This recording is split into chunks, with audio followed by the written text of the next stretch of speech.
Let's go! Coucou à tous, bonjour, bienvenue! Bonjour et bienvenue, let's go, c'est déjà l'épisode 3 de Créachill! Comment ça va? Comment est-ce que vous allez un peu tous là? On crée et on chill, exactement, c'est exactement comme ça qu'on a pensé au nom de cette émission. Je suis votre hôte pour la soirée, Augustin de la Perrière, alias ADL Poki. Bienvenue, et merci à tous de venir et de revenir à chaque fois. Et let's go, j'ai un name tag là, juste là. Ça fait super plaisir de vous voir, des nouveaux qui arrivent, des anciens qui reviennent toutes les semaines. C'est super cool. Pour les nouveaux qui sont là, je vous propose de vous expliquer un tout petit peu ce que c'est Créachill, tout de même. Créachill, c'est l'épisode pilote de notre émission qu'on est en train de mettre en place, qui s'appelle Créatalk. Le logo est juste là, bam, trop stylé. C'est une émission qui a pour but de parler d'art, de culture et de création. Vous commencez à le comprendre parce que ça fait plusieurs fois que vous entendez cette phrase. Art, culture, création. On crée ça pour pouvoir transmettre notre passion en fait. On est des gens qui adorons créer, qui adorons faire. Et puis pour pouvoir surtout partager avec vous, discuter avec vous dans le chat comme ça le fait déjà. Ça fait très très plaisir de vous voir là. Avoir des grandes discussions et puis des débats philosophiques. Si jamais vous avez vu déjà les premières... si jamais vous avez vu déjà les premières... les premières rediffusions, les premiers lives, vous commencez un petit peu à capter. Évidemment, il y a les rediffusions qui sont disponibles déjà de l'épisode 1 et de l'épisode 2 sur la chaîne YouTube. Évidemment, n'hésitez pas, comme à chaque fois, je crois qu'il y a un petit souci technique là d'ailleurs, mais n'hésitez pas à partager vos pensées, à dire un petit peu ce que vous avez dans la tête quand vous regardez cette émission, à discuter avec nous, parce que c'est surtout pour ça qu'on fait ça. Normalement, sauf que je crois qu'il y a un souci technique. Il y a les commentaires qui se mettent en place. Écouteurs plus casque, exactement. C'est ma régie, ça. C'est ma régie. Qui me dit justement quand il y a des problèmes techniques. Donc j'entends le son en 5D, exactement. Je vais régler ça en 30 secondes, juste après l'intro évidemment. Mais c'est un Michel dans l'oreillette, exactement. Non, même pas, c'est Aménir que vous connaissez, que vous avez déjà vu à l'épisode précédent. Aujourd'hui, pour ce 3e épisode de Créachill, je vais vous présenter, évidemment, à chaque épisode de Créachill, l'idée c'est de lancer tout doucement l'émission et de présenter toute l'équipe. Vous avez commencé à en rencontrer certains sur les épisodes précédents. Coucou El Charco, bienvenue sur l'émission. Donc, aujourd'hui, je vais vous présenter 2 personnes qui travaillent en équipe, qui travaillent dans l'équipe. C'est, on peut le dire, un peu des cracks du jeu vidéo. Et vous l'avez vu dans le titre, c'est justement de ça qu'on va parler. C'est pour ça que c'est bien qu'ils soient là, quoi. On a des cracks, ce que moi j'appellerais des cracks du jeu vidéo, car évidemment, dans Créatalk, on veut parler de jeux vidéo, parce que c'est de la création. C'est de l'art. Oui, on peut considérer, et je pense qu'ils nous en parleront mieux que moi, pardon. On peut considérer ça comme une forme d'art un petit peu ultime, le jeu vidéo. Voilà. Bonsoir Ophé, bienvenue, installe-toi. On est parti pour 1 heure, voire 1 heure et demie de discussion sur le jeu vidéo. Donc, je vais vous les présenter. Ils vont arriver juste après avec moi sur votre écran. On a un de mes très grands amis qui est arrivé, que j'ai rencontré au lycée, donc ça remonte, ça fait longtemps. Louis Kirby, qui est, on peut dire, un gros joueur de jeux vidéo, ouais, genre très très gros. Apparemment. Est-ce que je trouve ça fou, parce que quand même dans son groupe d'amis, ils sont quand même pas mal à jouer beaucoup, mais apparemment c'en est un de ceux qui jouent le plus. Donc, gros joueur de jeux vidéo, il s'est dit ah bah tiens, ça peut être sympa de bosser là-dedans. Et il s'est lancé dans ses études de jeux vidéo.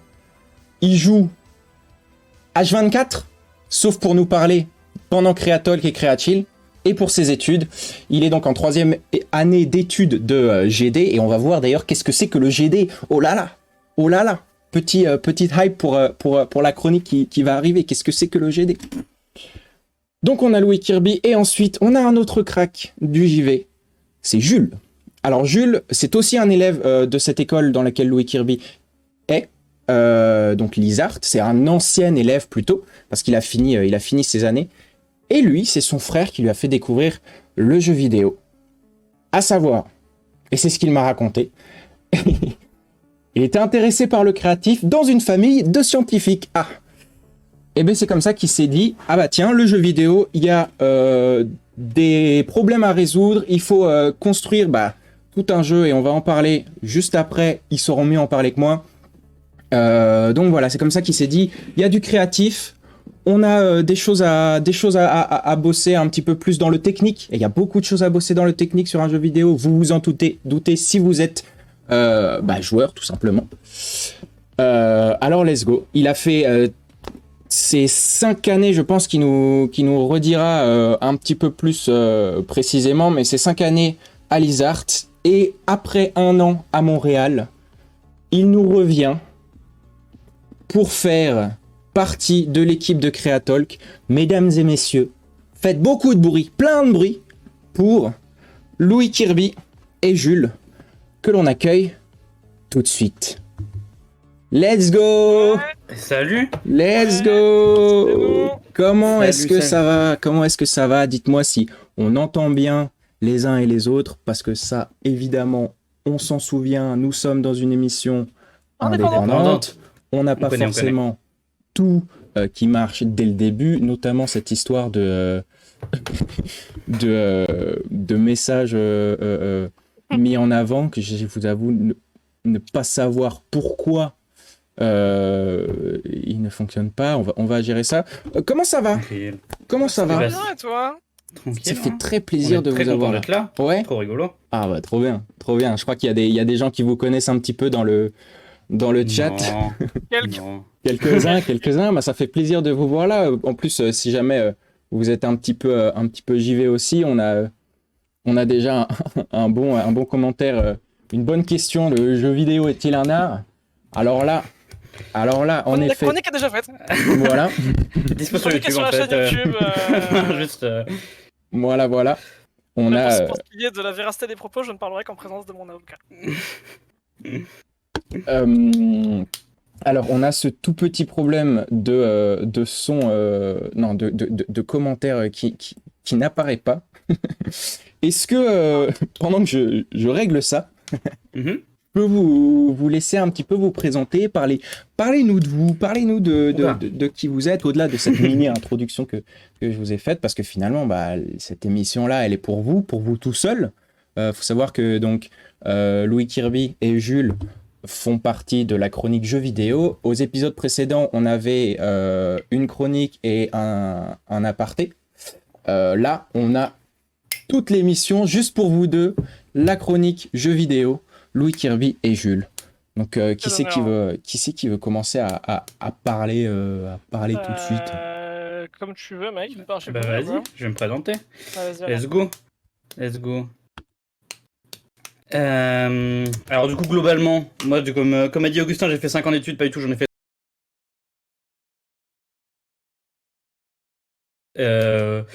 en gros, ouais, c'est ça, c'est mon frère qui a d'abord joué dans la famille, et j'ai toujours beaucoup aimé les jeux vidéo, et j'ai fait une année d'études en tant qu'ingé, et je me suis fait vachement chier, parce que j'étais en mode, je peux pas créer des trucs, même si j'aime beaucoup le côté scientifique et rationnel, et du coup je me suis retrouvé dans le game design où on peut faire un peu les deux en fait, genre on doit trouver des solutions à des problèmes tout en étant créatif, et du coup c'est quand même une discipline qui est vachement cool, et là, j'ai eu mon diplôme à Montréal au bout de 3 ans, et du coup, je suis actuellement à la recherche d'un taf ou d'un stage dans le game design pour faire mon travail, quoi, globalement. Et du coup, j'ai rencontré mon magnifique duo Louis-Marie en première année d'études à ISART, et on a travaillé un peu ensemble, voilà, pendant la première année. Je pense que c'est à peu près bien comme presse. Quelle vie, quoi. Ouais, on est pas mal du tout. Donc, en effet, je me suis bien trompé, c'est pas 5, C'était mais 3. 3. Ouais. Ce qui est déjà quand même franchement pas mal. Jules fit son Oui. stylo. C'est vrai qu'il y a le petit bruit du stylo. Alors je sais pas si l'histoire des commentaires a réussi à se régler. J'avoue ne pas tout savoir quand on fait la régie et anime une émission en même temps. On n'a pas forcément toutes les réponses au niveau de la technique. Mais ok, ouais, je trouve ça très intéressant ce que tu dis d'allier le côté un peu cerveau scientifique, réglage de problèmes et côté créatif. Je pense qu'on en parlera un petit peu. On a Carrément. déjà eu des petites discussions autour de ça assez intéressantes. Kirby, Kirby d'ailleurs qui est en effet un petit peu connu déjà de ma chaîne solo. Vous le reconnaissez, ça y est, mes viewers qui regardent les lives quand je suis tout seul, vous le voyez in real life. C'est Kirby qui va vous parler un petit peu Bonjour à de tous. lui. Par où commencer? Ouais, moi je suis game designer, je suis étudiant à Isart. Je rentre en 3e année là, bientôt. Contrairement à Jules, moi il faudra que j'en fasse au moins 4 pour finir mes études. Je pourrais pas frauder la durée des études. Euh, Contrairement à lui, moi j'ai pas fait ingénieur avant. Moi je suis pas du tout quelqu'un très dans les mathématiques et tout. Moi j'étais surtout quelqu'un de très passionné par le créatif et surtout par les gens qui créent, plus que par le fait de créer moi-même. Et aussi beaucoup par le jeu vidéo depuis je pense vraiment très jeune. Certains de mes frères dans le chat pourront confirmer, je joue beaucoup aux jeux vidéo. Et fut un temps, vers la fin du lycée, j'ai découvert qu'on pouvait faire son métier, de créer des jeux vidéo. Et du coup, je me suis dit trop bien. Et j'aime trop faire ça. C'est devenu une passion en plus du fait de jouer aux jeux vidéo et d'admirer des gens y jouer. Et aussi que d'aller dans des musées voir des trucs, d'écouter de la musique, regarder des films, etc. N'importe quoi qui soit un peu créatif. Et on dit bonjour à OBS, qui vient d'apparaître sur l'écran. Et En effet. top 3 jeux vidéo ever, on verra plus tard ça. Et les messages apparaissent, et ça c'est génial ça. Exceptionnel. Mais du coup, qu'est-ce que je disais? Ouais, moi je rentre en 3e année, et c'était pas la première fois que je fais Creator, moi je faisais déjà, comme il l'a dit, je faisais déjà la saison d'avant. Je faisais le jeu vidéo tout seul. Enfin tout seul, je faisais le jeu vidéo en présentation seul et en coécriture déjà à l'époque avec Jules pour les chroniques. Yes. Et du coup voilà, maintenant il a décidé de venir avec moi pour les présentations et du coup pour la saison à venir quoi. Il m'a juste forcé, mais voilà. Non, je t'ai pas forcé. Il y avait un couteau sur la gorge, mais en vrai ça va. Mais pas... tranquille, la décision était pas vraie, quoi. La décision était quand même consentante. Plus couteau, quoi. Évidemment.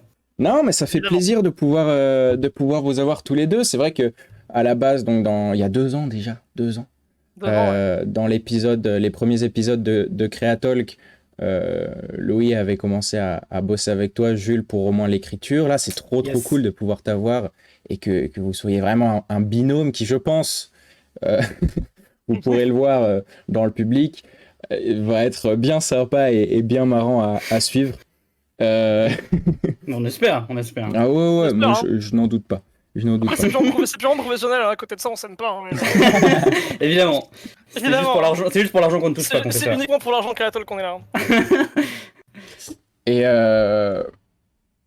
Et bonjour bien évidemment à tous ceux qui arrivent, installez-vous, vous pouvez lurker, vous pouvez vous poser et suivre ça. Et évidemment, si jamais vous n'avez pas la possibilité de tout suivre, il y aura la rediffusion sur YouTube dans 48 heures, quelque chose comme ça.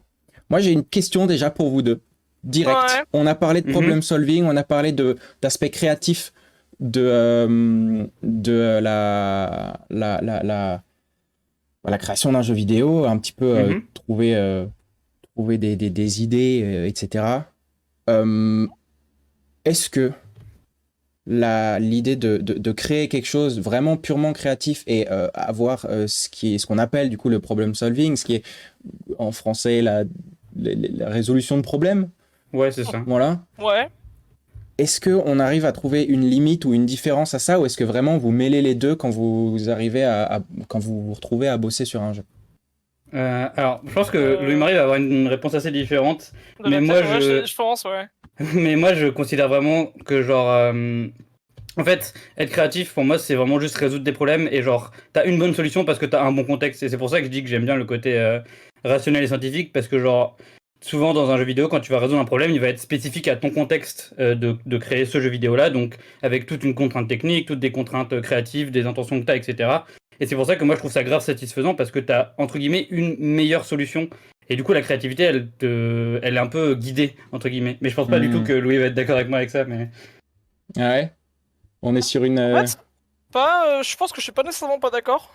Honnêtement. En fait, ça dépend. Le truc, c'est que pour moi, je considère que la créativité et le problem solving, c'est surtout deux étapes. Alors, au sens très large, hein, c'est très vulgarisant ce que je vais dire, mais en fait, c'est juste deux étapes très différentes d'une production de jeux vidéo. C'est que le créatif et l'idée, ça va être dans les premières étapes de conception. Et si ensuite, à moins de devoir retravailler le truc, à moins de devoir très grossement retravailler le truc, à moins de devoir faire beaucoup de modifs, à moins de devoir machin, en fait, c'est plutôt là que va venir la partie problem solving et que ça va être une étape suivante plutôt de la production, je trouve. Donc en fait, Oui. c'est pas une question de savoir les lier ou pas, pour moi, c'est surtout une question de savoir quand faire lequel. Après, les deux sont comme l'a dit Jules, les deux sont liés en soi. Très souvent, quand tu vas trouver une solution à un problème, ça va être par un biais créatif de ta personne, quoi. C'est ça. Donc en fait, c'est ça, mais que le créatif, comme tu l'entendais au début, de ce que j'ai cru comprendre, c'est trouver une idée entre guillemets de qui sera le corps. Salut, fin de stream. Non, je sais du coup. Je t'ai coupé. Oh là là. Non, t'inquiète, je vais trouver. En fait, l'étape créative de trouver une idée, c'est juste l'étape d'avant, et en fait, pour moi, ça nécessite pas forcément la même créativité, tu vois. Ok. Ouais. Après, justement, je réagis aussi sur ce que dit Tigre Léon dans le chat. C'est genre, foutre le feu puis sortir avec l'extincteur, c'est pas comme ça que tu fais un jeu normalement. C'est genre, justement, si jamais t'as bien pensé ta créativité au début, t'as pas besoin de faire trop de problem solving au début. Enfin, après, si jamais dès le début t'as pas posé trop de problèmes, bon, ça va quoi.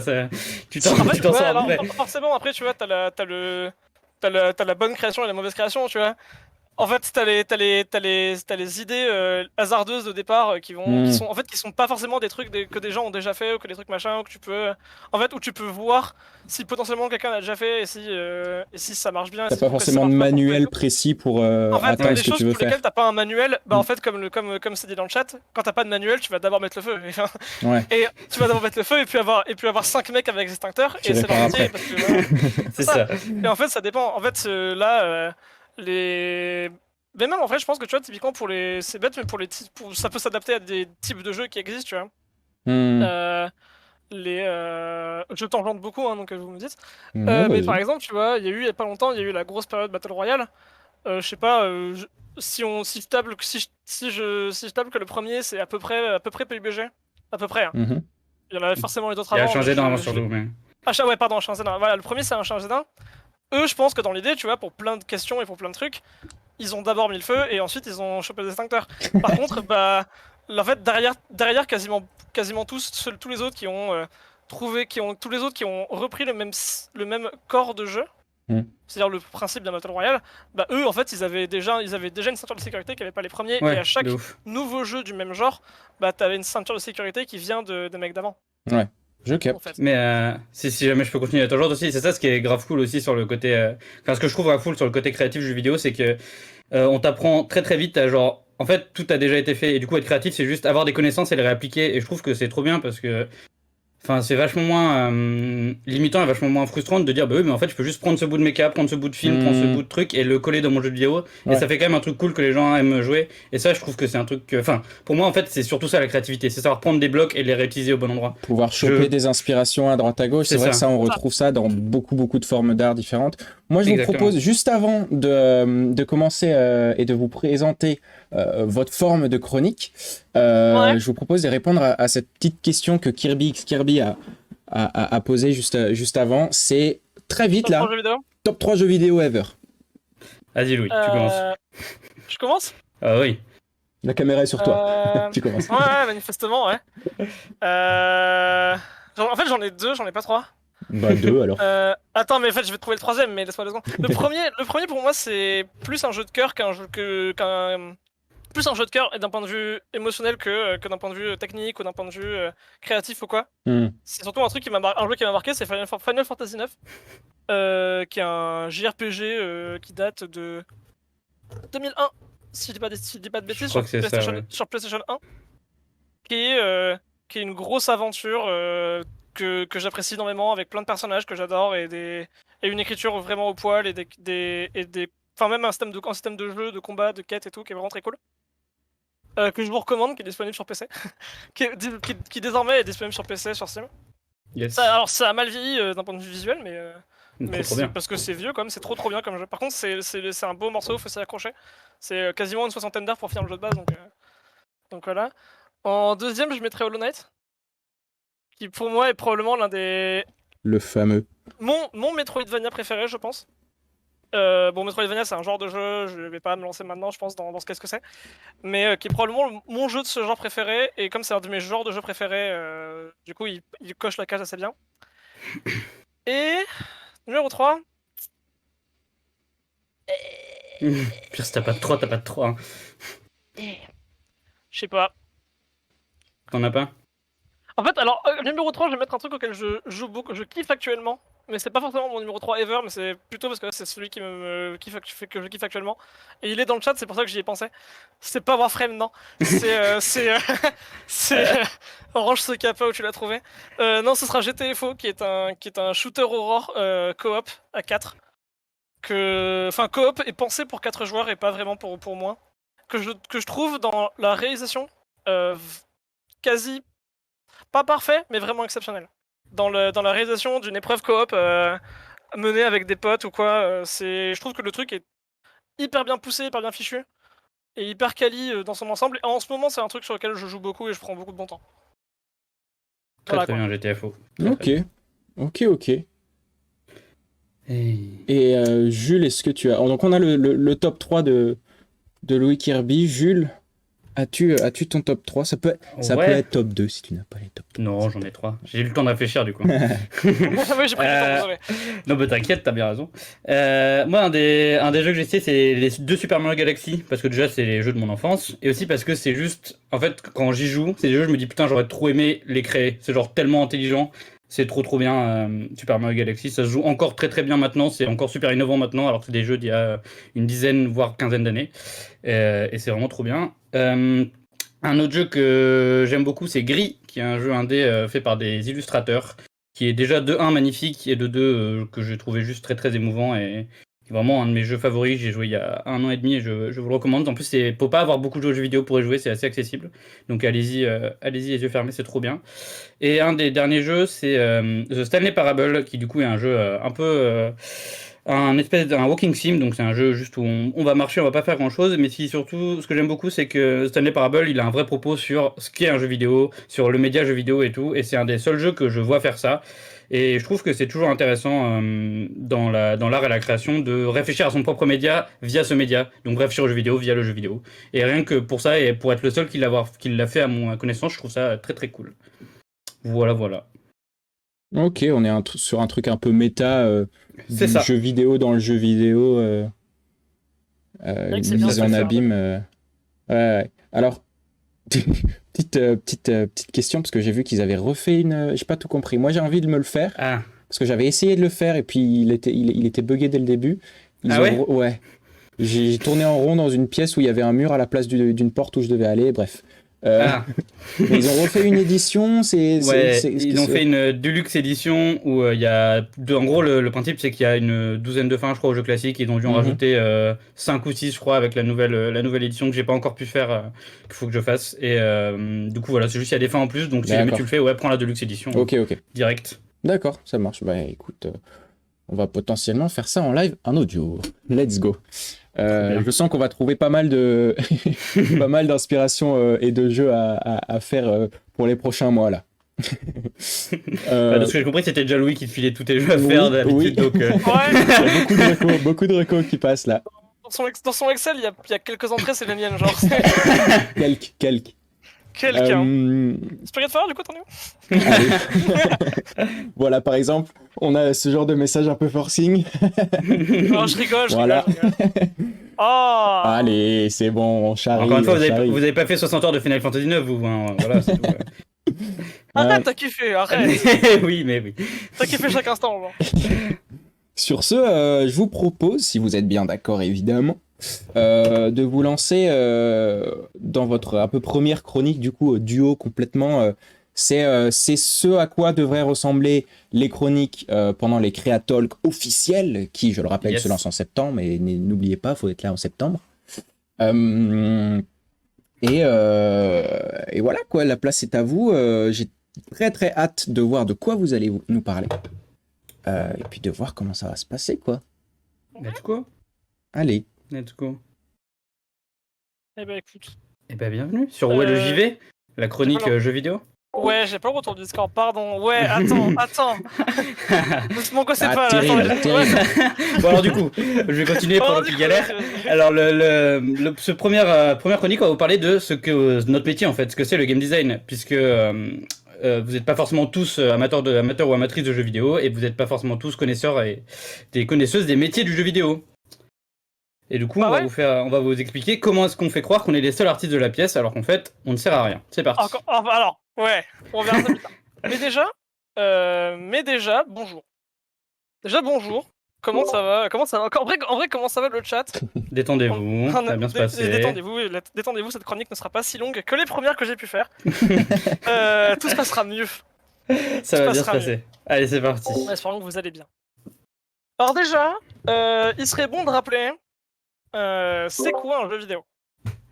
Mine de rien. Après, j'imagine que la plupart des gens dans ce chat savent ce que c'est, mais on sait jamais pour les gens qui ne le sauraient pas.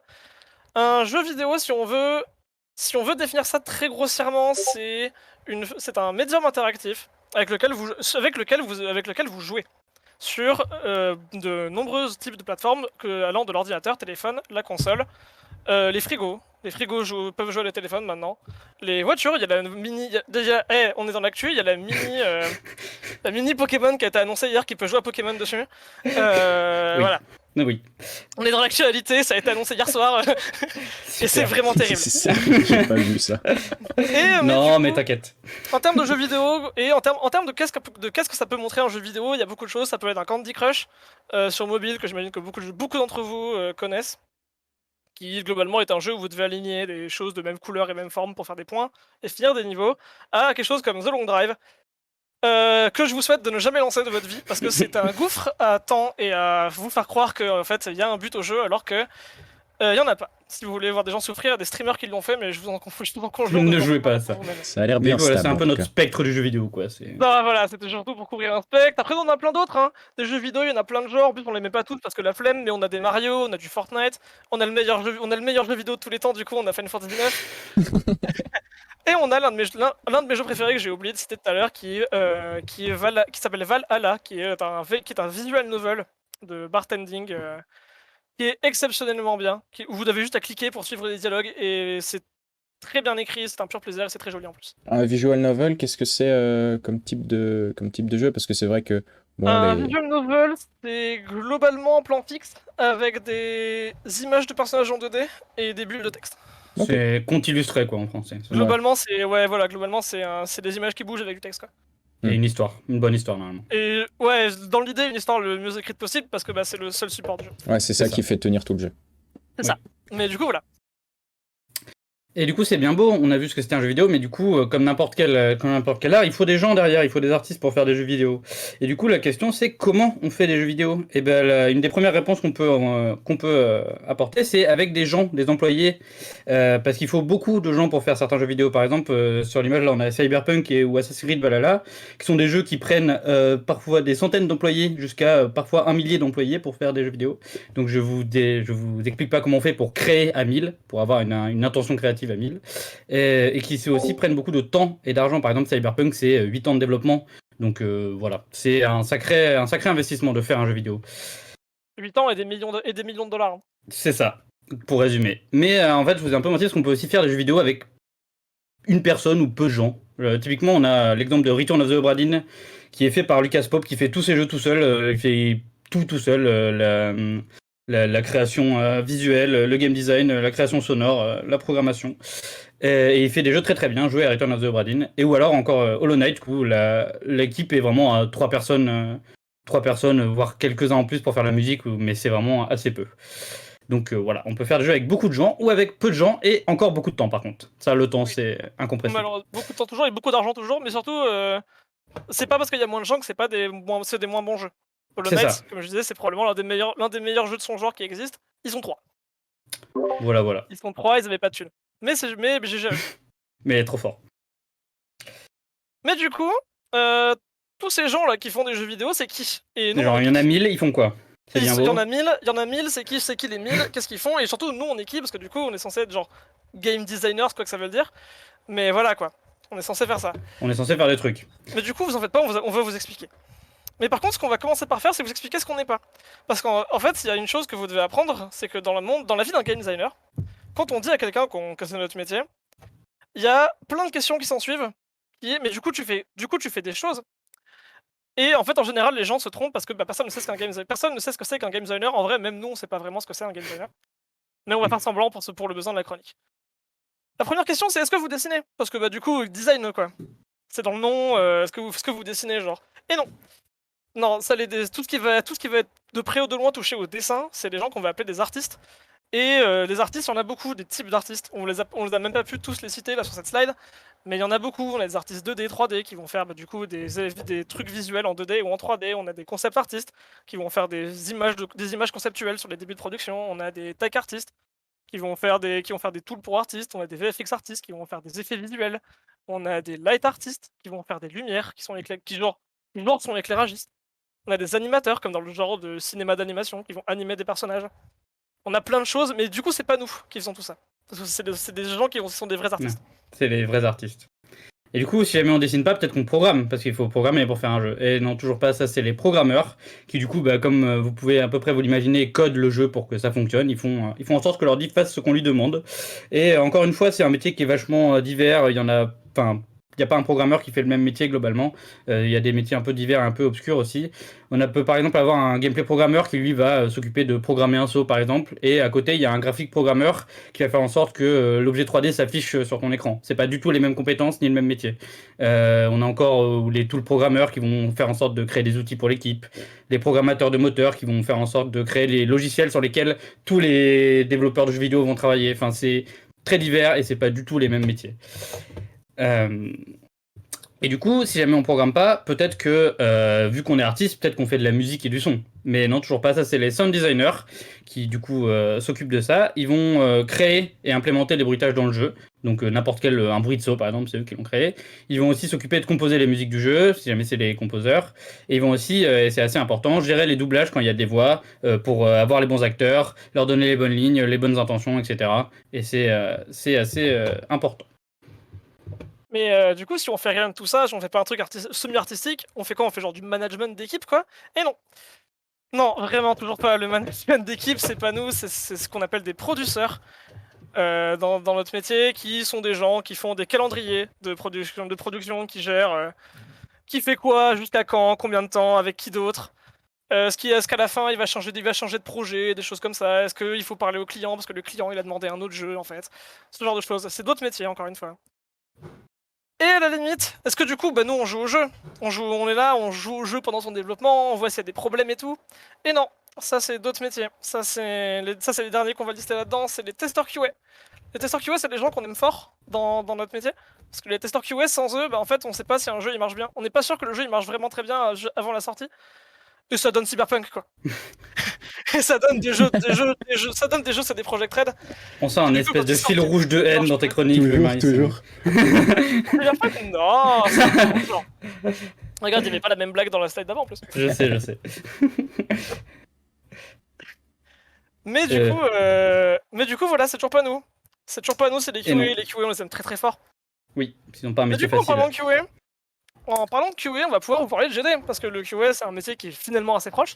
Ça se rapproche un peu, ouais. Ça commence Mais- à se rapprocher, donc on va enfin pouvoir vous dire qui est-ce qu'on est nous, quoi. Parce que là, ça fait 10 minutes qu'on temporise. Ça, j'irais d'essayer d'expliquer. Ça dirait d'arriver au terme de C'est ce ça. sujet, quoi. Allez. Non, mais du coup, un game designer. Un game designer, très grosso modo, c'est quelqu'un qui va concevoir le jeu. C'est quelqu'un qui va attendre de lui d'avoir l'idée d'origine du jeu, l'idée de départ de la production. Que ce soit une idée d'histoire, une idée d'un personnage, une idée de gameplay, une idée de ce que vous voulez. Et ça va être à lui de faire en sorte que ça soit a priori mettable dans un jeu par les autres gens qui vont devoir le faire. En s'imaginant comment est-ce que ça peut se faire. Ensuite, pour ça, il va torturer son idée, il va la modifier, il va en faire plein de trucs dans sa tête. Et après, il va en faire des choses pour les montrer aux gens, et les gens vont jamais l'écouter, mais ça partira quand même en production, parce que c'est ça notre métier. C'est ça. T'as une idée, les gens te disent ouais, on fait cette idée, ça ressemble pas à ton idée. C'est à peu près Ça ça. ressemble pas à ton idée, mais finalement, le jeu peut-être est vendu, il plaît aux gens, et du coup, c'est C'est ça. génial.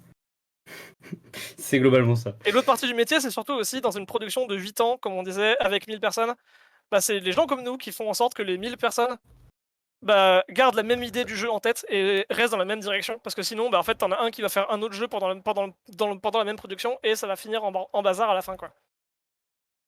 Exactement. Mais du coup, qu'est-ce qu'on fait? Concrètement. Concrètement, qu'est-ce qu'on fait? On fait des documents. On fait des documents et on fait beaucoup de réunions. Et on fait aussi beaucoup de documents. Et un peu de réunions. Et quelques documents, en vrai. Et en vrai, sans rire, on fait beaucoup de documents. PowerPoint, vraiment. c'est globalement c'est une extension du corps chez nous. C'est un peu comme le fleuret de l'escrimer, c'est un truc qu'on tient à la main constamment, et si on le lâche, c'est perdu. La documentation, pourquoi la documentation? Parce qu'en fait, on va pas aller, comme je disais, pour garder une idée, ligne directrice de création, on va pas aller voir les gens tous les jours et leur dire t'es sûr que tu fais bien ça, hein? On va faire un PowerPoint, on va leur envoyer. De temps en temps, on leur enverra un message pour leur demander de le relire, mais voilà. Mais en fait, on va faire un PowerPoint une fois, le mettre à jour au fur et à mesure, et ça marchera très bien. Et on fait des réunions, parce que les réunions de concept, évidemment, entre game designers, ça existe. C'est une angoisse sans nom, mais ça existe. Et dans les dernières choses qu'on fait, on fait plein de choses pendant une production. On va faire plein de choses qui vont varier selon les types de jeux. Sur les jeux où il y a besoin d'équilibrage, notamment les jeux compétitifs, dans ces cas-là, c'est nous qui le faisons. Quand il s'agit de faire... Parfois, on va aussi faire des tests, comme le faisaient les QA testeurs, mais nous, on va faire des tests pas tant pour trouver des bugs, mais pour être sûr que c'est bien ce qui était souhaité pour le jeu. Si le saut va assez loin, si le saut saute assez haut, si le double saut c'est bien ou s'il faudrait pas un triple, ce genre de choses. C'est beaucoup notre métier. Avoir des idées, c'est notre métier. En général, c'est nous qu'on attend pour les idées.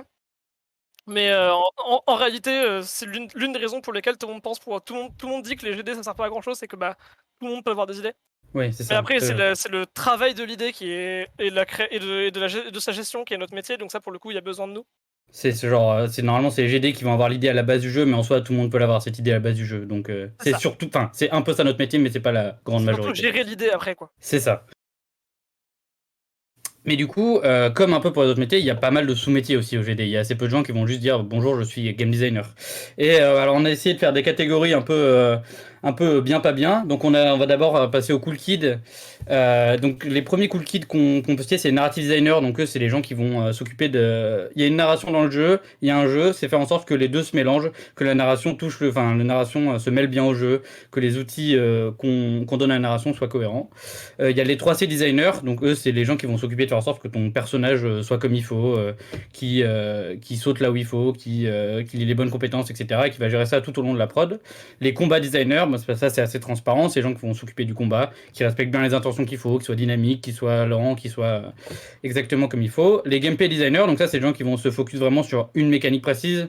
Donc par exemple, ils vont s'occuper de le gameplay de saut dans le jeu et ils vont se focus sur ça et faire des tonnes de docs sur le saut du jeu pour qu'il soit vraiment comme il faut. Et enfin, les level designers, moi je suis moyennement d'accord avec dans le fait qu'ils soient chez les cool kids, mais voilà, les level designers qui ont un métier quand même très important, qui est de créer le niveau dans lequel on va mettre le jeu et qui vont entre guillemets scénariser le jeu, créer tout le niveau et voilà. Après, tu dis ça parce que t'aimes pas le. J'aime pas ça, mais c'est des gens importants. Ouais, du coup, c'est des cool kids, quoi. C'est ça. Et on a du coup l'autre sous-catégorie qui ont des gens que j'aime bien, qui sont les boring kids. Et en tête de ça, il y a les tech designers, ce qui est moi un métier que j'adore, qui consiste à faire des outils pour les game designers ou alors à faire l'intermédiaire entre les programmateurs et les designers. Et c'est vraiment un métier de fou furieux. Je vois pas pourquoi c'est là, mais tranquille. Ou alors les système designers qui vont pareil s'occuper de savoir comment ça marche un peu un ordinateur et la programmation d'un jeu et qui du coup vont pouvoir communiquer entre les GD et les programmeurs, et c'est aussi très important. Et alors, par contre, après, il y a des gens avec qui je suis d'accord qu'ils soient dans cette slide, c'est les economic game designers et les monétisation designers. Donc eux, c'est les gens qui vont s'occuper, par exemple, on a un free-to-play, bah, comment est-ce qu'on gagne de l'argent avec un free-to-play? Bah, un economic game designer, il est capable de vous le dire, pareil, en vous répondant avec de la doc. Et en vrai, ouais, ça arrange les gens dans des cas, c'est pas très beau, mais bon. Mais en même temps, bah, après, les economic game designers, je suis sûr qu'il y en a des très cool, mais bon, on doute un peu, on en a pas encore rencontré, quoi. Globalement. Pour l'instant, j'en connais pas des économistes, c'est vrai, quoi. Ils sont là, ils arnaquent des gens, bon, des gens bizarres. Ouais, ça, ils te tirent de la thune, quoi, globalement, c'est tout. Et du coup, la dernière sous-catégorie qu'on a fait, qui est un peu à part, c'est du coup, comme on vous disait, les QA. Puisque en général, les QA, c'est un peu une porte d'entrée pour le GD. Parce que bah il y a pas mal d'étudiants en game design qui passent par le quality assurance en tant que stagiaire ou en tant que premier emploi. Et c'est aussi très très important de savoir ce que fait un QA en tant que game designer. Puisque bah, c'est comme ça qu'on se rend compte. Enfin, si jamais une mécanique elle est pleine de bugs, bah tu t'en rends compte en QA quoi. Alors que si jamais t'es pas passé par là, t'as un GD tout naïf qui fait des mécaniques toutes buggées, c'est un peu chiant pour l'équipe, on va pas se mentir. Voilà pour les sous-métiers du GD. Et grosso modo, voilà pour nous. Hein. Merci beaucoup de nous avoir écoutés. Dans l'idée, on espère que vous avez une meilleure idée de ce que c'est que le GD, quoi. Et voilà, et on reviendra vous parler de jeux vidéo de manière plus précise, maintenant que vous savez ce que c'est. Ah ben, voilà. Carrément, trop bien. Eh ben, franchement, déjà, je suis content parce que moi-même, je sais ce que tu fais, Kirby, maintenant. Yes, let's go. Exceptionnel. Déjà, de 1, merci beaucoup. J'espère que vous avez apprécié, les amis dans le chat, parce que, bah, perso, j'ai juste trop beaucoup appris. Trop cool. Clean comme ça. Hein. Trop cool. Et puis, vous avez quand même des belles slides, les bons PowerPoint, avec les bons petits gifs. C'est juste notre taf en fait. Juste le métier quoi. PowerPoint c'est notre métier. Hein. Oui, j'ai enfin compris le métier. Après, un jour on fera un truc sur pourquoi est-ce que PowerPoint c'est trop bien et qu'est-ce qu'on peut faire comme dinguerie avec PowerPoint. Ouais. Genre, pourquoi est-ce qu'on peut faire des jeux vidéo sur PowerPoint? Ouais, parce qu'il y a quand même des gens qui font des jeux sur PowerPoint. Et ça, c'est vrai que c'est possible. Et ça, c'est vraiment exceptionnel. Même des animations de Dinkus, des trucs de fou. Mais j'ai fait ça quand j'étais petit en cours de technologie. Il avait demandé de faire, mon prof de techno qui était trop cool, il avait demandé de faire un PowerPoint de comment est-ce que tu te vois dans le futur et tout. Et j'avais fait une animation, parce que avec toutes les animations et tout, mais je m'étais pas rendu compte que c'est possible du coup de faire un jeu aussi. En fait, tu peux. Alors, en vrai, tu vas pas faire le prochain Bethesda, tu vois. Mais tu vas pas faire le prochain Skyrim, quoi. Mais globalement, tu peux faire des petits jeux sur PowerPoint. Tu peux faire des petits jeux de fou. Ouais. Bah, mais on en parlait, mais un visual novel, c'est grave de faire sur PowerPoint.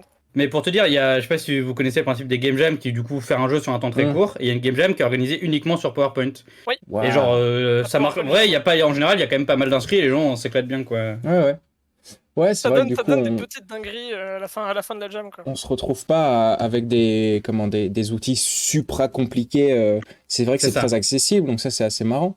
Pareil sur Excel. Ouais, les jeux Excel aussi. Oui. Les jeux Excel, ça c'est rigolo ça. Non mais ça, après les jeux Excel c'est un truc de nerd en vrai. C'est un peu plus nerdy que les jeux PowerPoint, ouais. Encore des cases. Ouais, voilà. Typiquement, on a un prof qui pour les cours d'Excel à l'école nous fait des escape games sur Excel. Où du coup, il fait une mise en page, c'est tout en noir avec juste les zones de texte, des textes de fou, des énigmes et tout, etc. C'est trop stylé, c'est trop bien. Alors il y a des animations avec des coffres qui s'ouvrent à la fin quand t'as trouvé le code avec les bonnes formules et tout. Non mais c'est exceptionnel. Mais genre voilà quoi. Il va falloir que je me renseigne là-dessus parce que c'est rigolo quand même, ça m'intrigue de fou. Oui, oui, Après, c'est trop bien. c'est un prof quand il nous fait les corrections de ces trucs, il nous fait des vidéos YouTube avec des miniatures putaclic et tout. Genre, non, c'est exceptionnel. Exceptionnel, exceptionnel. Avec marqué je speedrun le DM, je speedrun le devoir avec lui en mode Super Saiyan et tout. C'est très très grave, genre. Excellent, c'est vrai que vous avez eu du Mais coup les yes. mêmes profs et les mêmes. Moi, je voulais savoir, vous avez quand même pu déjà là bosser sur pas mal de projets. Quand on est dans une école comme ça, on touche un petit peu à pas mal de choses, j'imagine. Est-ce que vous avez déjà des jeux, des types de jeux, des genres de jeux sur lesquels vous préférez bosser? Oula. Tu veux commencer ou je commence? Bah, en vrai, moi, j'ai envie de dire que. Enfin, c'est assez différent les jeux que tu aimes et les jeux que tu aimes faire. Hmm. Genre, il y a plein de gens qui, au début, enfin, en tout cas, c'est ce que les profs nous disent. Il y a plein de gens qui, au début, se disent, ouais, je vais faire que les jeux que j'aime. Genre, je suis fan de jeux de parcours, je vais faire que ça. Et en fait, c'est pas forcément une bonne idée parce que du coup, tu fais des jeux pour toi. Alors que c'est aussi super intéressant de faire des genres de jeux que tu n'aimes pas trop et que et que du coup, tu fais des jeux pour les autres et tu peux apporter des trucs frais, en fait. Et c'est Ouais. grave cool. Et du coup, moi, j'avoue que pour l'instant, j'ai peut-être pas assez tout testé. Mais globalement, ce que je vais quand même bien aimer, c'est les jeux où il y a un minimum de narration. Peu importe le style de jeu. Mais il n'y a pas une narration ou une espèce d'ambiance un peu cool, un peu originale. Je pense que je vais avoir du mal à m'accrocher au jeu et à m'intéresser à sa création, quoi. Hmm. Ok. Non, c'est Mais Louis, je sais pas trop si toi t'as un avis sur la question. Bah en fait, je sais pas. Moi, pour l'instant, des genres de jeux sur lesquels on nous a fait travailler à l'école, j'ai beaucoup aimé. En fait, on a des projets par genre de jeu. On a fait, pour le lister, parce que toi, t'as fait les mêmes, du coup, on a fait jeu plateau, Ouais. jeu à un seul bouton, mais ça, c'est une angoisse. Action semi 2D, enfin 2D semi 3D. Brawler hack and slash. Un jeu de combat 3D, ouais. Ouais, jeu de combat 3D globalement, solo. Euh, Un conte narratif, du coup. Compte narratif et free-to-play mobile. Et en fait, bah autant même s'il y en a, c'était des productions que j'ai beaucoup aimées. B, il y en a pas forcément sur lesquelles j'aimerais beaucoup travailler. Le jeu de combat j'aime bien parce que c'est un genre de jeu que j'aime beaucoup et en fait je trouve ça super intéressant à développer. Mais je suis pas, genre c'est pas forcément ça que je veux faire de ma vie. Le narratif, comme jeu, le narratif, s'il n'y a pas un minimum de narration, on s'ennuie, je trouve. Hmm. Du coup, s'il n'y a pas un minimum d'ambiance, de monde derrière, de trucs derrière le jeu, je trouve qu'on s'ennuie un peu. Et mais par contre, un truc que j'aimerais beaucoup essayer, mais qu'on fait pas typiquement à l'école, c'est le jeu d'horreur. J'aimerais beaucoup essayer de faire du jeu d'horreur, parce que c'est un genre de jeu qui, je suis sûr, doit être trop marrant à faire. Ouais. Doit être trop marrant à gérer, surtout en tant que GD. Et je suis sûr qu'il y a plein de nouveaux trucs qui sont encore faisables et tout, parce que c'est un jeu, je trouve que c'est un genre de jeu qui stagne pas mal. Mais en fait, c'est surtout Et, c'est ultra codifié. En fait, c'est Enfin, très codifié, mais du coup, ça stagne beaucoup. Et ouais, je suis sûr que c'est un genre de jeu où il y a plein de choses à faire, de trucs nouveaux qu'on pourrait trouver et tout. Et en fait, c'est quelque chose qui m'intéresserait énormément de faire. Ok. C'est marrant ce truc de trouver que le jeu d'horreur stagne, parce que moi, je t'avoue, c'est un truc que je trouve pas mal frustrant dans le film d'horreur. Dans le cinéma d'horreur, ouais, bah ouais. Ouais. mais enfin, je suis assez d'accord avec toi, mais c'est justement c'est ce que je disais, c'est parce qu'en fait, pour véhiculer l'horreur, alors je m'y connais vachement moins en film, mais en tout cas dans le jeu, on utilise quasiment tout le temps les mêmes codes, et du coup c'est vrai Mm. que avant qu'il y ait un jeu qui se dise, ok, on peut faire comme ça, et du coup il y a d'autres moyens de le faire, bah du coup tous les jeux vont réutiliser ces mêmes codes, et jusqu'à ce qu'il y ait un jeu qui casse un peu ce truc-là. Après Louis s'y connaît mieux que moi en jeu d'horreur, mais moi j'ai l'impression que depuis, comment il s'appelle le jeu de Red Barrels Le jeu ah, le jeu de Red Barrels, qui est trop bien là. Outlast, bah il n'y a Ouais. pas grand chose qui est très novateur, tu vois. Bah, ouais, mais tu vois, même en vrai, Outlast, fondamentalement, je trouve le premier, j'avais pas tant une sensation qu'il avait inventé des trucs, tu vois. En fait, il reprenait encore des codes qui existaient déjà Ouais. depuis les Amnesia, qui existaient déjà depuis des trucs comme ça, et en fait, par contre, il les a modifiés, il les a fait à sa sauce, C'est ça. En fait, ils les ont fait à leur sauce, ils les ont fait à leur manière, ils ont fait leurs screamers à leur manière, ils ont fait leurs ennemis à leur manière, etc. C'est sûr, Ouais, c'est Dark sûr. Descent, meilleur Amnesia, hein, mais sur le meilleur de la trilogie d'ailleurs, mais en fait voilà, tu vois, et c'est des choses je trouve qu'ils ont pas forcément fait de nouveau, ils les ont fait à leur manière, mais ils ont pas fait de nouvelles choses en fait. Ouais, je vois. Mais Et après, pour moi, c'est un truc qui pourrait, en fait, ça vaudrait trop le coup de tenter. En fait, surtout l'horreur, mine de rien, c'est un des jeux, enfin, comme aussi, je pense que comme dans le cinéma, c'est un truc qui est très fait dans l'indépendant, dans l'indépendant. C'est Je vrai. sais pas pour le cinéma. Si, oui, oui. Mais en fait, sur Itch, typiquement, il y a une commu horreur de fou. Itch, qui est un site de. En fait, c'est un site où tout le monde peut poster ses créations de jeux vidéo qu'on fait. Mm. Gratuitement, juste il suffit d'un compte et tu postes ton jeu, quoi. Tu postes un fichier de DL de ton jeu, puis voilà, quoi. Et même nous, nos jeux d'école, techniquement, sont sur Itch, hein, ils sont trouvables. Mais Yes. voilà, et en fait, comment ça s'appelle en fait, la communauté horreur, il y a plein de trucs, et il y a souvent, en fait, dans des tout petits jeux, il y a des nouvelles choses. Mais qui, pour X raisons, bah, du coup, se retrouvent pas dans les très très gros jeux d'horreur, tu vois. Ouais. Bah, c'est un truc sur lequel je voulais rebondir du coup parce que c'est, je sais plus, c'était hier qu'on s'est appelé. Ouais. Ouais. On avait commencce à discuter de cette différence entre.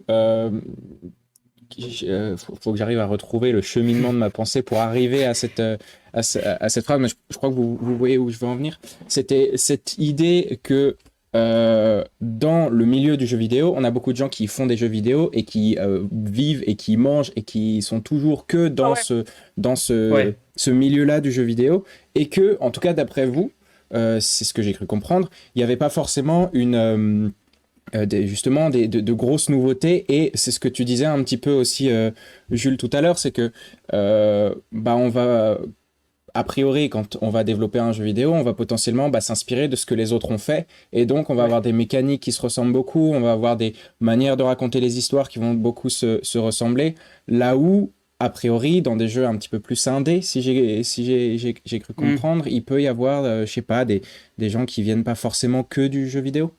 Ouais, c'est ça. Bah, y a... dans ce que tu dis, il y a deux trucs pour moi. C'est en effet, le fait est que dans les grosses boîtes de jeux vidéo, quasiment tout le monde a suivi le même parcours. C'est genre souvent des gens qui ont quand même un peu de thunes parce que les écoles de jeux vidéo ça coûte cher, qui sont passés dans les mêmes écoles de jeux vidéo, qui ont vu les mêmes profs, ont les mêmes références. Et donc, comme on s'inspire, c'est sûr que ça va être à peu près les mêmes choses. Et du coup, c'est vrai que dans le jeu indé, il y a des gens qui, des fois, viennent de parcours un peu divers. Par exemple, tout à l'heure, je citais Gris. Et bah, c'est des illustrateurs qui ont fait ça, et pas trop des gens qui sont passés par le parcours de jeu vidéo. Et c'est vrai qu'ils amènent des choses nouvelles. Et la deuxième chose aussi qui fait la différence entre les jeux qu'on appelle AAA, donc les gros jeux, et les jeux indés, c'est la pression financière. Parce que mine de rien, même si jamais on dit les jeux AAA ils innovent jamais, ils mettent tellement d'argent dedans que c'est vrai que c'est beaucoup plus dur de prendre une décision qui va être innovante, alors qu'un jeu indé, ils ont un peu moins de pression financière. Même si jamais ça n'excuse pas du tout la fainéantise de certains jeux AAA, c'est sûr que ça peut expliquer pourquoi il y a certains trucs il y a beaucoup plus d'innovation dans les jeux indés que dans les jeux AAA. Ouais, encore une fois, on a un phénomène similaire dans le cinéma. Hein. Moi, j'imagine. Je le ramène beaucoup à ça parce que moi, c'est ce que je connais bien et ce que j'aime bien, mais je me rends compte vraiment là, du coup, en discutant, c'est qu'il y a pas mal de choses comme ça. Ce que tu disais sur les films plus indépendants, on va avoir des créateurs, des réalisateurs qui vont chercher des choses différentes qu'on ne peut pas forcément avoir. Et on n'a pas forcément justement la liberté, ça c'est un truc aussi. Bon, vous n'avez pas encore bossé sur des jeux AAA avec des giga grosses productions. Non. Mais je me demande, vous connaissez sûrement des gens et des histoires comme ça. Comment est-ce que, en venant du coup d'un milieu où vous avez envie de faire du jeu vidéo, de bosser et de faire vos projets, il y a des moments où un jeu va être lancé avec une certaine idée et puis qui ensuite va potentiellement se faire casser par ce milieu du AAA ou ces grosses entreprises. T'as l'air perdu, Kirby. Pas suivi la question. Non mais en vrai. Vous pouvez répéter la question. Je l'ai suivi. C'est pour ça qu'il y a un duo. C'est pour ça qu'il y a un duo. Ouais, c'est ça. Oh, ouais, ça va. T'inquiète, tu diras si je dis des conneries. En fait, tu m'as perdu à un moment. Allez. Excuse-moi, c'est moi. Ah, il fait chaud chez lui, laissez-le. C'est vrai. Il va aller se coucher. Il fait 35 chez moi, là.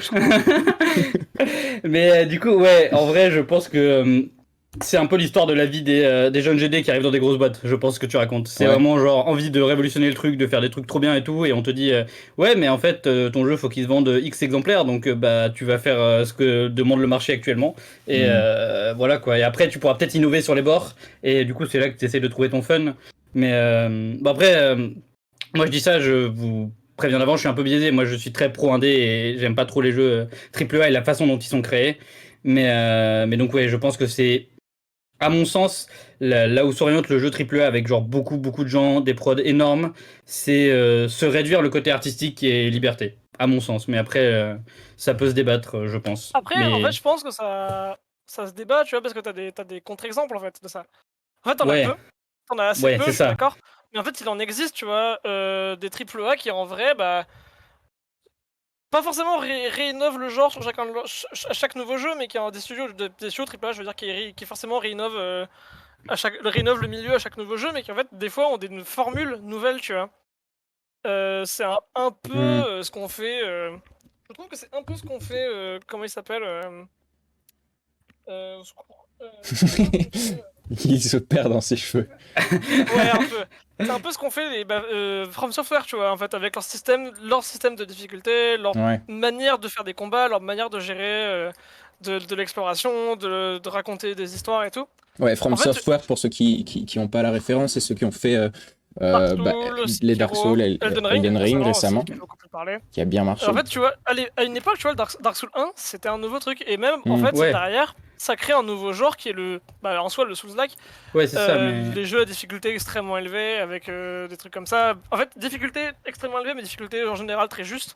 Ouais. Où bah, quand t'as perdu, c'est de ta faute, que t'as mal réagi à ce à quoi tu devais réagir. T'as mal Ouais, après, t'apprends de tes enfin, erreurs et tu t'évolues avec. Et tu vois, typiquement, je comprends ton argument, mais à mon sens, genre, quand Dark Souls 1 est sorti, c'était pas vraiment triple A. Et ensuite, une fois qu'ils ont eu leur ouais. niche de joueurs, ils ont Ah. pu s'étendre en tant que triple A une fois qu'ils avaient le genre créé, tu vois. Tu vois ce que je veux dire? En fait, là où j'allais, c'est que tu vois, typiquement, alors c'est pareil, c'est un contre-exemple, tu vas me dire, tu vois, mais récemment, là, il y avait eu. Comment il s'appelle? C'était un des jeux de tête d'affiche de la PS5 que c'est sorti. Returnal, tu vois, Ah oui. qui en fait amenait pas forcément une grosse révolution, mais amenait un truc nouveau. Ouais. Avec son système, sa difficulté, sa manière de gérer sa difficulté, sa manière de gérer son jeu Mais et oui, tout. c'est sur les bords, tu vois, c'est ce que je te dis. Mais Ouais, mais après, en oui, fait, j'entends tu ça, vois, hein, j'entends ça, mais. il y a toute une créativité là, en fait. Ouais, c'est En sûr, réalité. mais je comprends. Et après, en fait, et aussi, alors par contre, pour contrecarrer un peu, en fait, pour contrecarrer un peu ce monde du AAA qui se renouvelle pas trop. En fait, nous dans le jeu vidéo, on a quelques studios, je trouve, quelques studios d'éditeurs. Parce que le jeu vidéo en général, en fait, souvent quand t'es indépendant, t'es t'es le studio de développement et Mhm. t'as le studio d'éditeurs qui sont ceux qui payent des développeurs en fait. Ok. Avec C'est du ça. coup droit de dire des choses sur le jeu, droit de machin, etc. Globalement, un peu comme ça pourrait fonctionner avec des maisons de production en cinéma, Ouais. j'imagine, un truc comme ça. C'est un diffuseur en cinéma, quoi. C'est ça, c'est un Globalement. diffuseur en cinéma, peut-être, je sais pas comment ça s'appelle, tu vois, un truc comme ça. Et en fait, t'en as quelques-uns, je trouve, dans notre industrie qui en vrai cherchent à avoir de la créativité chez les petites boîtes, tu vois. Et les Mm. premiers à faire ça, c'est Devolver, tu vois. Oui, c'est Ouais. Par ça. exemple. Devolver, Chucklefish, des trucs comme ça, où Ouais, du coup, Devolver, tu sais que. Chucklefish, Annapurna un peu. Ouais. Un peu, j'insiste. 17. Ouais. Mais oui, du coup, et c'est vrai que quand tu vas chercher chez ces éditeurs-là, tu vas avoir des jeux indés qui sont un peu plus sécurisés, parce qu'ils peuvent sortir leurs jeux Ouais. tout en étant originaux. Ouais. Non, mais C'est sûr, très très cool de leur part. Je ça, vois, tu je vois. Et en vois. fait, ça permet, et surtout en fait, parce que typiquement, en fait, le monde du AAA, ça se réserve les droits de se montrer à tous les grands événements du jeu vidéo qui touchent le grand public. En fait, Hmm. ça va être le 3. Là, hier soir, c'était l'ouverture de la Gamescom avec pareil des conférences, des annonces de nouveaux jeux et tout. Et en fait, très souvent, les jeux que tu vois là, c'est pas des entreprises qui ont pas d'argent, qui ont peu d'argent en fait, qui ont Oui. peu de moyens. C'est Ouais, des c'est ceux qui font le entreprises plus qui de ont les bruit et qui, du coup, qui sont les Yes. plus connus du grand public. C'est pas forcément, en fait, ça peut être de nouvelles boîtes, mais c'est des nouvelles boîtes qui ont financièrement les moyens de payer de la com à ce Ouais. prix-là, en fait. Parce qu'en fait, ça coûte très cher ce genre de com, Ok. Yes. fondamentalement. Mais par contre, du coup, en fait, un éditeur, en fait, typiquement le 3, son modèle, c'est que c'est des conférences par grosses entreprises. Microsoft, PlayStation, Nintendo, ce que tu veux, etc., Mhm. etc. Ubisoft et tout. Parce que, en fait, c'est des conférences par entreprise. Et techniquement, t'as les tocards, t'as le fond de classe qu'on appelle la conférence PC Gaming Show, qui en fait est faite par PC Gamer, qui est un journal de jeux vidéo, qui laisse parler quelques-uns des, tu vois. Ou Ok. t'as l'Indie Game Show, tu vois, voilà, mais en fait Ouais, ouais. c'est deux conférences et qui regroupent plein d'entreprises. Alors que par contre, à côté de ça, t'as Devolver, qui pour le coup, tous les gens qui sont partenaires Devolver, des gens qui sont édités par Devolver tout court, en fait, c'est là qu'ils apparaissent, et ils apparaissent en tant que... En fait, ils apparaissent pas forcément visuellement en tant que leur entreprise, mais en tant qu'entreprise de chez Devolver, affiliée à Devolver, mais en fait ça leur permet d'apparaître sur un devant plus marqué, quoi. Plus large, ok.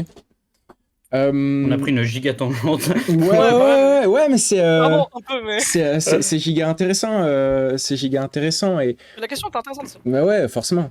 Donc nous on est là pour pouvoir discuter de ça et développer.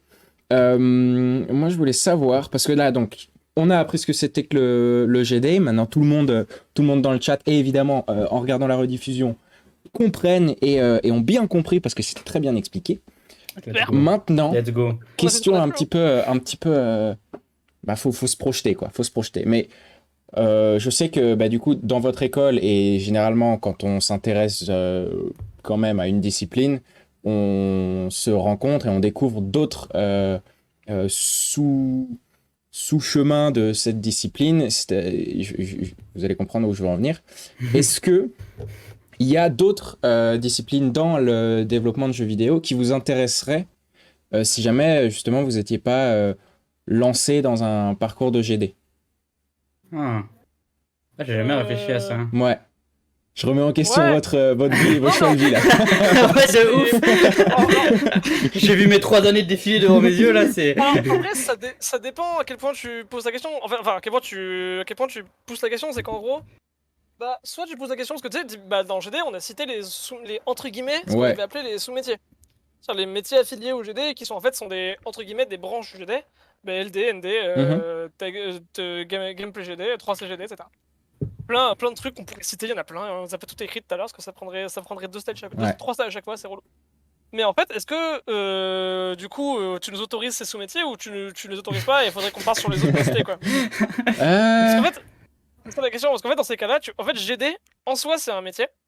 Ouais. Mais si dans une boîte, je suis pas. En fait, pardon, je recommence la formulation. Vas-y. En fait, c'est rare, à part dans les entreprises, du coup, avec des grandes équipes. Typiquement, dans les entreprises à 1000 équipes. En fait, dans ces boîtes-là, tu seras. En général, tu auras ton métier. Mais en fait, ce qui est plus commun dans les boîtes à plus petite team, c'est que tu as plusieurs casquettes. Un GD, il va parfois avoir à faire le ND, il va parfois avoir à faire le QA, il va parfois avoir à faire le gameplay GD, le combat GD, le LD, etc. C'est ça. En fait, c'est ça. Et en fait, dans les petites entreprises, bah, du coup, on va généralement tout faire. Enfin, pas tout faire, mais on va généralement faire plusieurs trucs. Typiquement, là, on parlait des entreprises à peu de gens. C'est comment il s'appelle le mec qui fait Warden?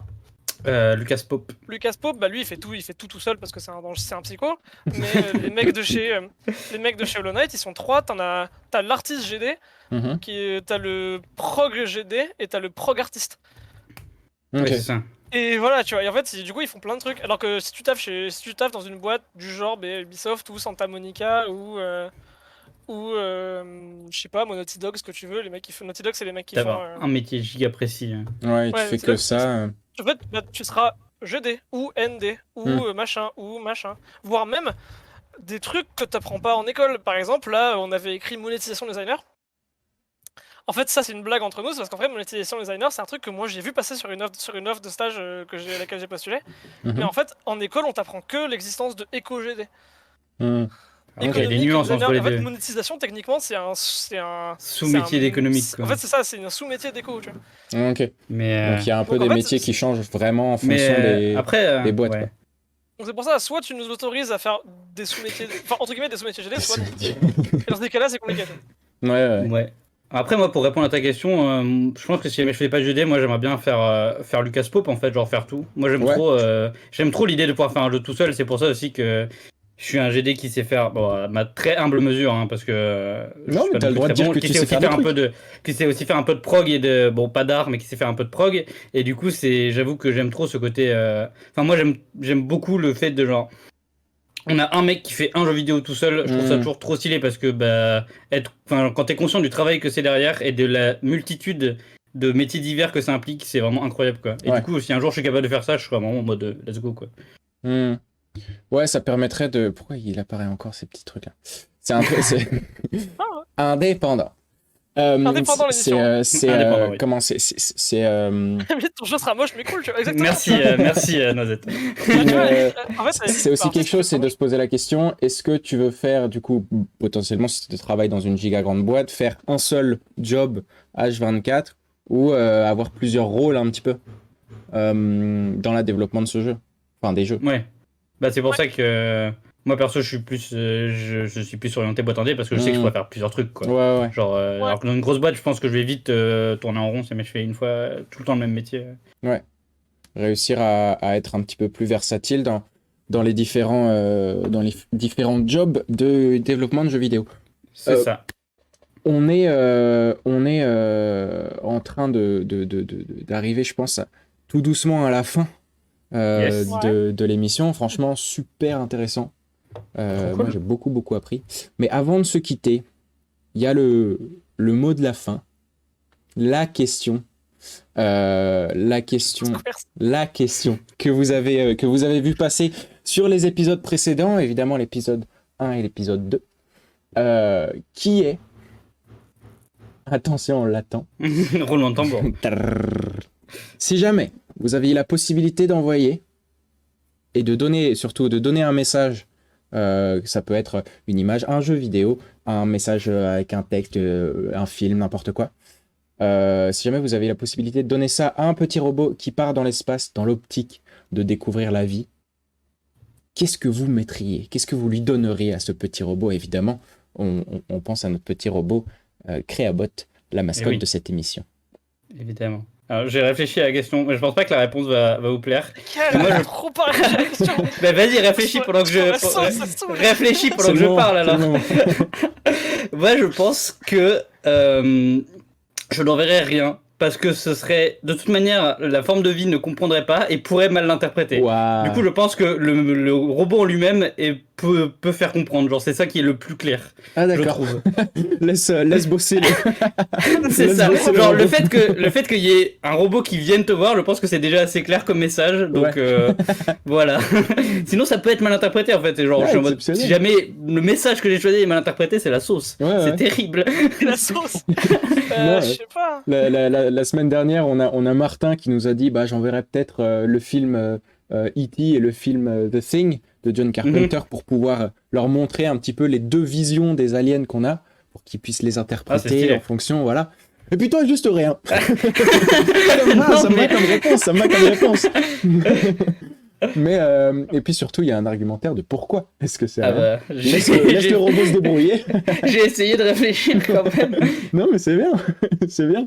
Sauf que du coup, toi, Louis, évidemment, ça t'empêche de répondre la même chose. Ouais, déjà, alors, en fait, après, j'aurais pas fait ça, mais... Et je pense que je vais pas prendre l'exemple non plus de l'émission précédente, je vais pas envoyer Destroy All Humans, qui est un jeu où c'est juste des aliens qui détruisent la Terre. C'est vrai. Ça peut leur donner des mauvaises idées. C'est ça, en fait, ça leur donner des mauvaises idées. Ouais, j'en sais rien.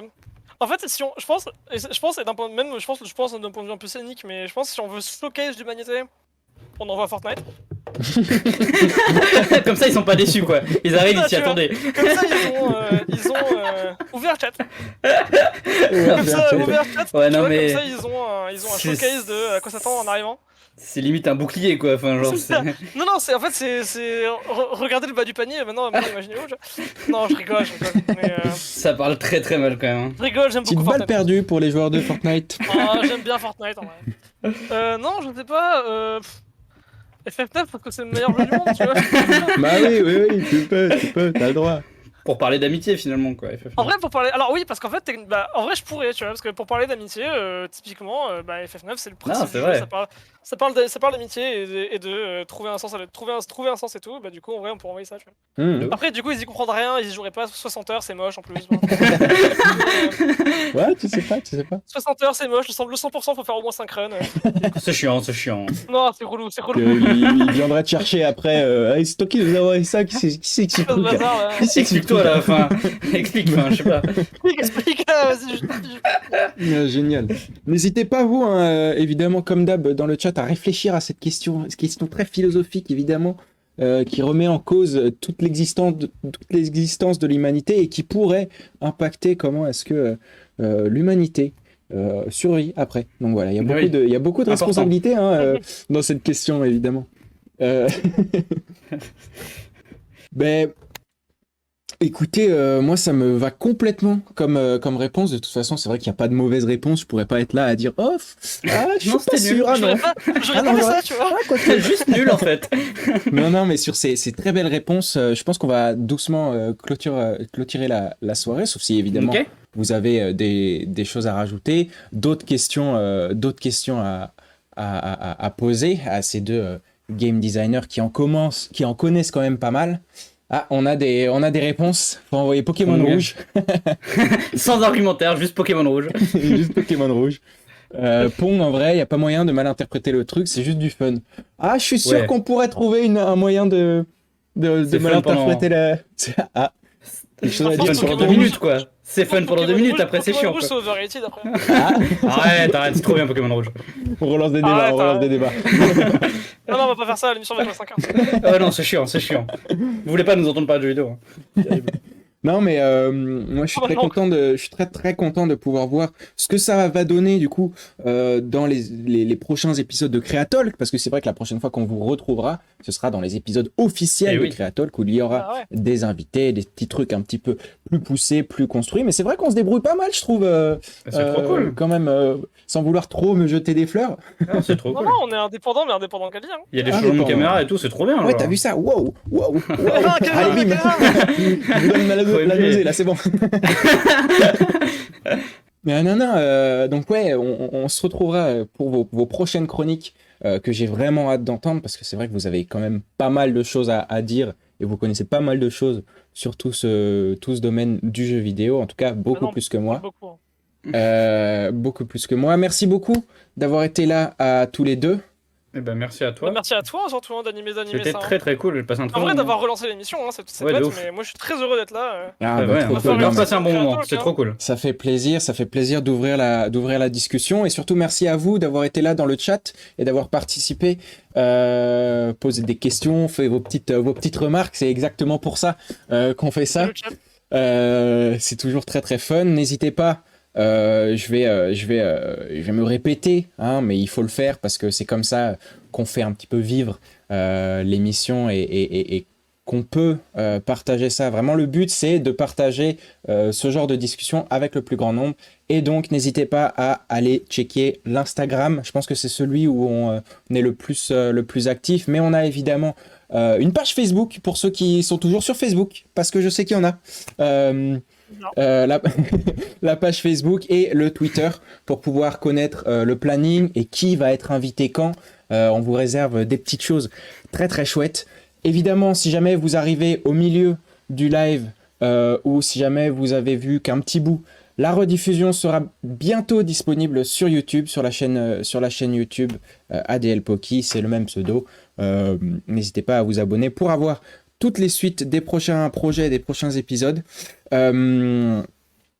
N'oubliez pas d'aller voir, c'est vrai que j'ai oublié de mettre le point d'exclamation YouTube. Ça ne marche pas, il va falloir mettre le lien de la chaîne manuellement, tristement. Je vais chercher, c'est bon.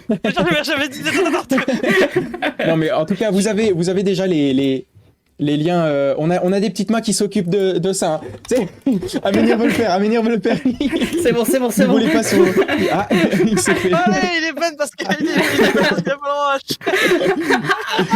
Il est pas modérateur, il peut pas mettre de lien. Aïe. J'avais oublié ce Et détail. oui, on a des petites mains qui s'occupent expressément de ça. Donc voilà, vous avez tous les liens. Encore une fois, c'est moi la régie. Pardon. Encore une fois, désolé. n'hésitez pas à aller suivre les réseaux de ces deux chroniqueurs qui sont tout de même très bons dans leur domaine. Vous l'avez vu. Merci à vous deux, Louis Kirby et Jules. Ça m'a fait trop plaisir encore une De fois. rien.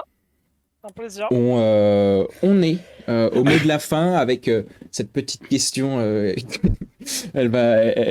C'est très chouette de pouvoir découvrir un petit peu plus chacun. Comment est-ce que vous répondriez à cette question? Très bien, cette question. Ouais, elle est chouette. Hein. Bah, c'est Aménir qui l'a trouvée. Elle trouve quand même des très bonnes idées. Elle a quand même des très bonnes idées. Très bien la régie.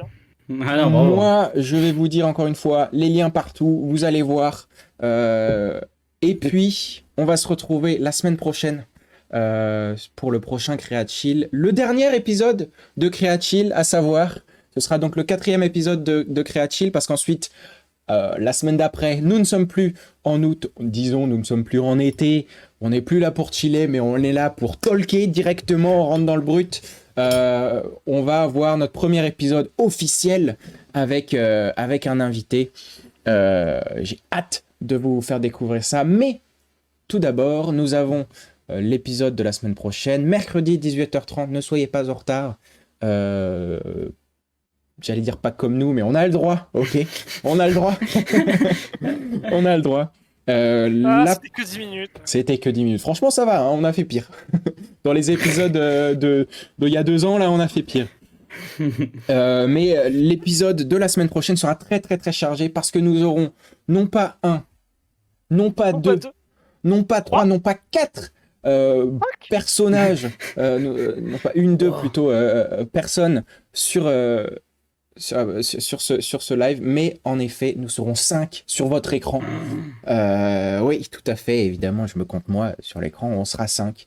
Nous aurons 4 créatalkers qui viendront vous parler. Tout d'abord pour la chronique, on a Bébel et Léo qui sont là pour vous parler de musique. Ils sont là, ils reviennent. En tout cas, Bébel revient parce que vous pourrez donc découvrir cette deuxième chronique en duo que nous avons, qui est la chronique musique. Bébel et Léo qui vont nous parler musique. Ça va être très très chouette, j'en suis sûr et certain. Je sais pas encore ce qu'ils font, mais j'en suis sûr et certain. Et puis on aura, et ils reviennent de la première version de Creatalk, Max et Jem, qui seront là pour vous faire un très très bel aparté. Ils se tuent un petit peu à la tâche pour vous proposer quelque chose de très quali, de très drôle. Ça va être très très chouette. N'hésitez pas à follow, à regarder tous les trucs qu'il faut regarder pour ne pas rater ce prochain épisode. Sur ce, je pense que j'ai tout dit là. Je pense que j'ai tout dit. Il y a pas mal de choses à dire. Je pense que j'ai tout dit. Encore une fois, merci beaucoup. Et puis merci à Aménir et merci Jules. Et attendez, je vous refais un petit coup de name tags là. Bah, n'hésitez pas à suivre Jules. N'hésitez pas à suivre moi. En macula. Oui, Arrête, les blagues sur la police. Les blagues de police de caractère, écoute. Des gens qui font de la doc comme métier, hein, vraiment. N'hésitez pas à suivre Louis Kirby. On se retrouve la semaine prochaine. Merci beaucoup. Des bisous. Bye bye. On se retrouve très très vite sur les réseaux, sur la rediffusion. Salut. Bye bye. Et merci encore. Bisous. Bisous.